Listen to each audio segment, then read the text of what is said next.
اس سلسلے میں ایک دوسری روایت جو یہ تو ضعیف تھی، ایک روایت جو صحیح روایت ہے وہ ذکر کی جاتی ہے، اور اس سے دلیل لی جاتی ہے کہ اللہ کے نبی صلی اللہ علیہ وسلم کے وسیلے سے دعا کر سکتے ہیں۔ اس حدیث کو حدیث ضریر کہا جاتا ہے۔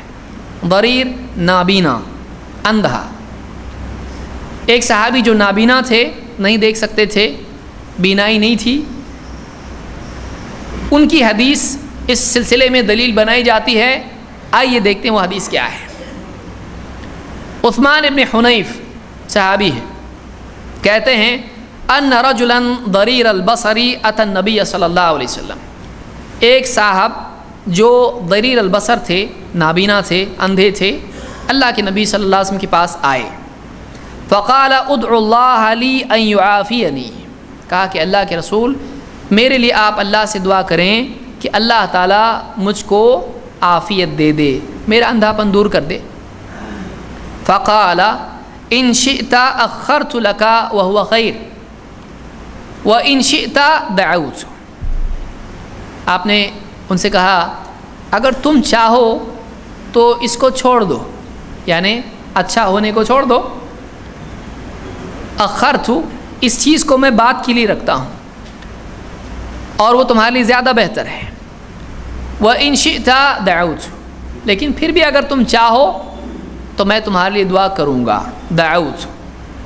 فقال ادعو، انہوں نے کہا نہیں دعا کرو، یعنی اس کو مجھ کو اندھا نہیں رہنا ہے، آپ دعا کرو، میرے لیے دعا کر دو۔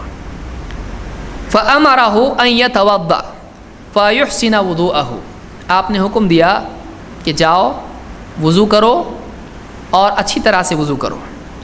وَيُصَلِّي رَكَعَتَيْن وَيَدْعُ بِهَذَا الدُّعَاء، اور کہا کہ 2 رکعتیں پڑھو اور یہ دعا کرو، ان کو دعا سکھائی اللہ کے نبی صلی اللہ علیہ وسلم نے۔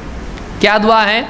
اللہم انی اسألک واتوجہ الیک بمحمد نبی الرحمہ، یا محمد انی قد توجہت بک الی ربی فی حاجتی ہذہ لتقضی، یا لتقضی، لتقضی یہاں پر زیادہ صحیح ہے، لتقضی، کہ اللہم انی اسألک واتوجہ الیک، اے اللہ میں تجھ سے سوال کرتا ہوں اور تیری طرف متوجہ ہوتا ہوں، بمحمد، محمد صلی اللہ علیہ وسلم کے ذریعے سے، نبی رحمہ، جو کہ نبی رحمت ہیں، جو نبی رحمت ہیں، یا محمد، اے محمد، انی قد توجہت بک الی ربی، اے محمد، یا محمد میں اپنے رب کی طرف آپ کے ذریعے سے متوجہ ہوا ہوں، فی حاجتی ہذہ لتقضی، میری اس ضرورت کے لیے جو پوری ہو جائے، تاکہ وہ ضرورت پوری ہو جائے۔ اللہم شفعہ فی، اے اللہ محمد صلی اللہ علیہ وسلم کی شفاعت، سفارش میرے لیے قبول کر لے۔ یہ ابن ماجہ کے الفاظ ہیں۔ حاکم کے الفاظ کیا ہیں؟ اللہم شفعہ فی وشفعنی فی، اے اللہ محمد صلی اللہ علیہ وسلم کی سفارش، شفاعت میرے حق میں قبول کر لے، اور میری سفارش محمد صلی اللہ علیہ وسلم کے لیے قبول کر۔ میں محمد صلی اللہ علیہ وسلم کس کے لیے سفارش کر رہے ہیں؟ میرے لیے، اور میں سفارش کر رہا ہوں کہ اللہ ان کی دعا قبول کر لے، اور وہ جو دعا میرے لیے کریں اللہ قبول کر لے۔ تو آپ کی سفارش میرے حق میں قبول کر، اور میری سفارش آپ کے لیے قبول کر لے۔ الفاظ ہیں حدیث کے۔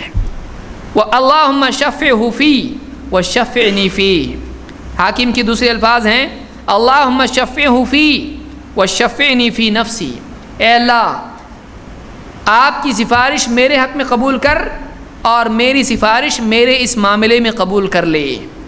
اور مسند احمد کے الفاظ ہیں فَفَعَلَ الرَّجُلُ فَبَرَأَ، اس آدمی نے ایسا کیا، اس آدمی نے ایسا کیا اور وہ ٹھیک ہو گیا، آنکھ آ گئی۔ نابینا کو بھی آنکھ آ سکتی ہے دعا کے ذریعے سے، مایوس نہیں ہونا چاہیے۔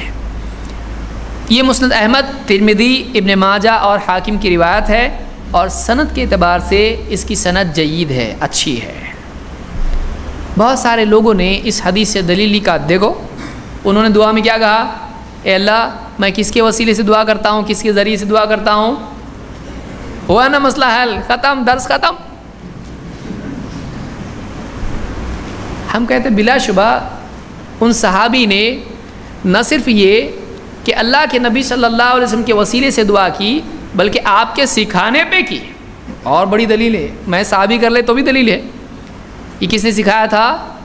اللہ کے نبی صلی اللہ علیہ وسلم نے، اور نتیجتاً کیا ہوا، ان کی یعنی دعا قبول ہو گئی، آپ صلی اللہ علیہ وسلم کی دعا قبول ہو گئی، وہ اچھے بھی ہو گئے۔ تو کیا اس سے ثابت ہوتا ہے کہ دعاؤں میں آدمی یوں کہے کہ اے اللہ میں نبی صلی اللہ علیہ وسلم کے وسیلے سے دعا کرتا ہوں، کیا اس سے ثابت ہوتا ہے؟ ثابت نہیں ہوتا ہے۔ کیوں نہیں ہوتا؟ آئیے دیکھتے ہیں۔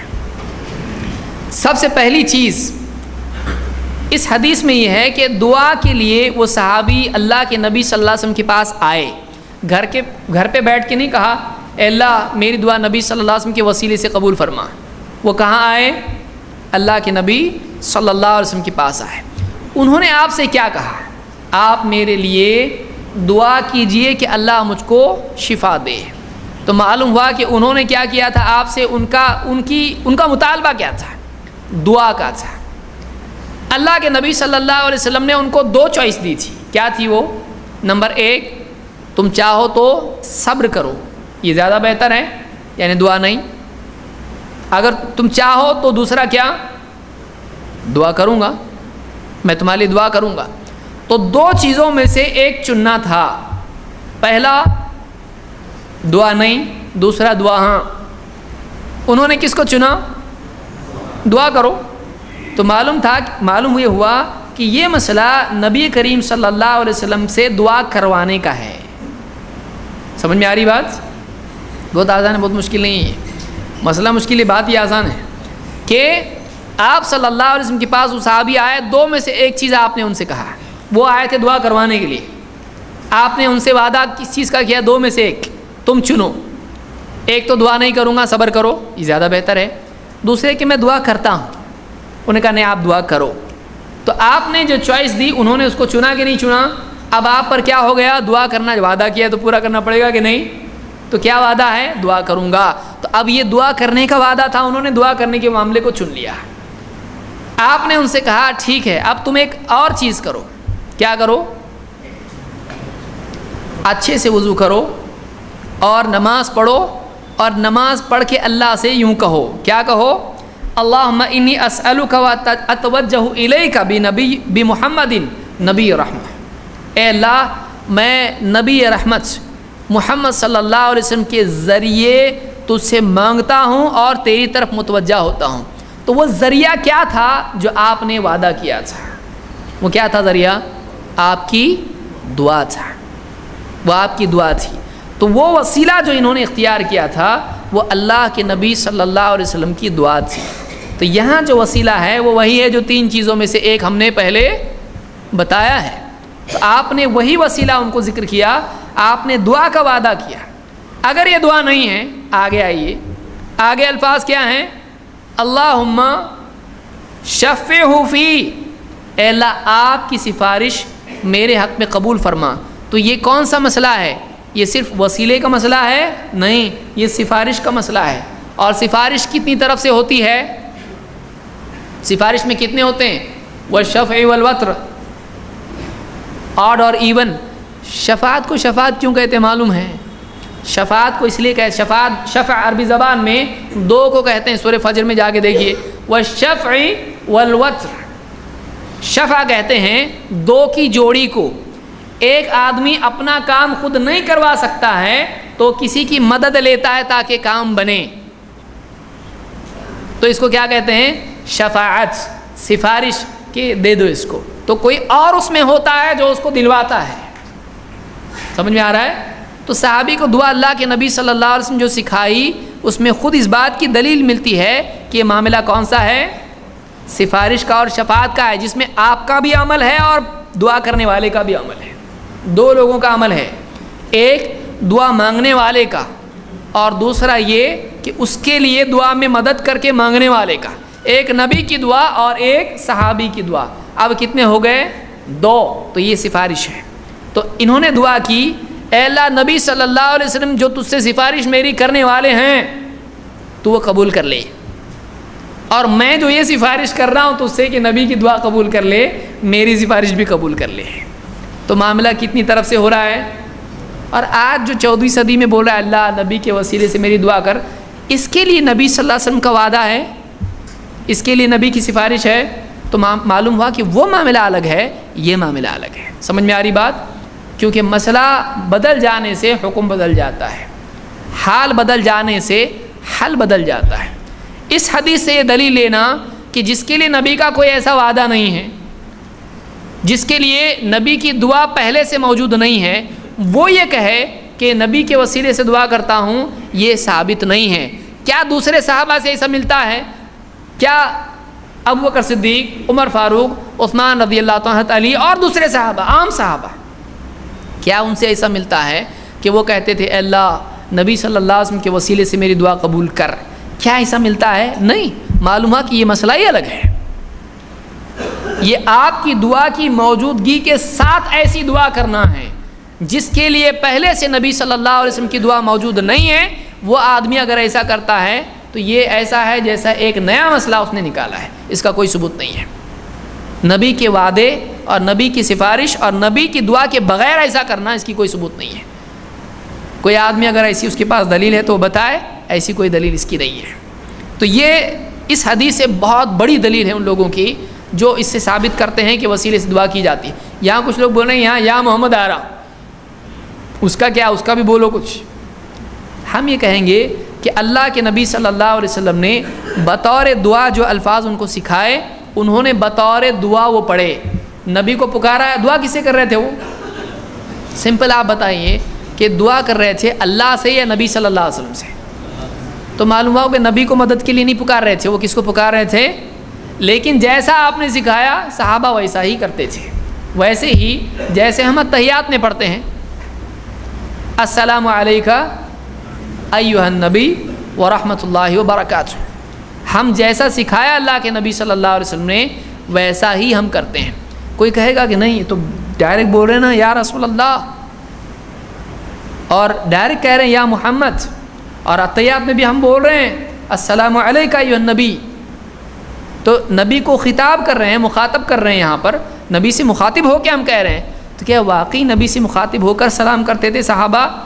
کیا نبی صلی اللہ علیہ وسلم نماز کے بعد سلام کا جواب دینا کیا ہے, مکروہ ہے کہ کیا ہے؟ سلام کا دینا واجب ہے, لازم ہے. تو اگر واقعی وہ سلام تھے نبی صلی اللہ علیہ وسلم کو, تو کیا نماز سے فارغ ہو کر آپ صلی اللہ علیہ وسلم صحابہ سے کہتے تھے وعلیکم السلام ورحمۃ اللہ وبرکاتہ؟ کیا کہتے تھے؟ نہیں کہتے تھے. تو ایک سلام ہوتا ہے بطور تحیہ اور ایک سلام ہوتا ہے بطور دعا. تو یہ جو سلام تھا یہ بطور دعا ہے جو ہم پڑھتے ہیں. بلکہ ابن مسعود رضی اللہ تعالیٰ عنہ اور عائشہ رضی اللہ تعالیٰ عنہ سے ملتا ہے کہ جب تک اللہ کے نبی صلی اللہ علیہ وسلم ہمارے سامنے تھے تب تک ہم کہتے تھے السلام علیکہ ایھا النبی. مسافے کی جو دلیل دیتے آدھی نہیں دیتے, آدھی کا بات کا ہے. یہ دعا سے مسافے کی جو دلیل دی جاتی بخاری کی اوپر کا ہے, نیچے یہ ہے جو میں بول رہا ہوں کہ صحابی کہتے ابن مسعود کہ جب تک اللہ کے نبی صلی اللہ علیہ وسلم ہمارے درمیان تھے ہم کہتے تھے السلام علیکہ ایھا النبی. لیکن جب آپ کا انتقال ہو گیا, آپ کی وفات ہو گئی, تو پھر ہم نے کیا کہنا شروع کیا؟ السلام علی النبی ورحمۃ اللہ وبرکاتہ. سلام ہو نبی پر, یہ نہیں اے نبی آپ پر سلام ہو. اس کا کیا کریں گے؟ تو بہرحال وہ مسئلہ دوسرا ہے, اس سے جڑا ہوا اس لیے میں کہہ رہا ہوں. تو یہاں پر بھی یہ جو کلمات ہیں کہ یا محمد جو کہہ رہے ہیں, اللہ کے نبی صلی اللہ علیہ وسلم نے ان کو ایسے ہی سکھایا. ورنہ بعد کے ادوار میں صحابہ دنیاوی مسائل یا دینی مسائل جب بھی آتے تھے تو یا محمد کہہ کے اللہ کے نبی صلی اللہ علیہ وسلم سے نہیں مانگتے تھے. یہ صرف اس دعا میں آپ نے سکھایا اور کسی صحابی نے اس پر عمل نہیں کیا. کسی صحابی نے اس پر عمل نہیں کیا, یہ خاص تھا ان کے ساتھ میں. کیوں؟ اس لیے کہ اللہ کے نبی صلی اللہ علیہ وسلم کی دعا اس کے ساتھ میں موجود تھی. اس کو عام کرنا غلطی ہے, اس کو عام کرنا اس کی کوئی دلیل نہیں ہے. تو یہ ایک روایت ہے جس سے لوگوں نے دلیل لی ہے. اس میں خاص طور سے یہ کہنا کہ اللہ آپ کی سفارش میرے حق میں قبول کر اور میری سفارش آپ کے حق میں قبول کر، معلوم ہوا کہ یہ دو طرف سے معاملہ ہے، دونوں طرف سے ایک کی دعا اور دوسرے کی اس کی مدد ہو رہی ہے۔ کیسے؟ ایک صحابی اللہ کے نبی صلی اللہ علیہ وسلم کے پاس رہتے تھے اور رات میں آپ کے وضو کا پانی رکھتے تھے۔ آپ نے ایک دن ان سے پوچھا کہ کیا چاہیے، مانگو۔ انہوں نے کہا مجھ کو تھوڑی مہلت دیجیے، ابن حبان وغیرہ کی روایت ہے، احمد وغیرہ میں بھی ہے یہ، کہا کہ مجھ کو وقت دیجیے۔ آپ نے کہا ٹھیک ہے۔ انہوں نے آپ سے کہا کہ اسألک مرافقتک فی الجنہ، اے اللہ کے نبی میں جنت میں آپ کا ساتھ مانگتا ہوں۔ آپ نے کہا تجھ کو ایسے کیسے سوجھا؟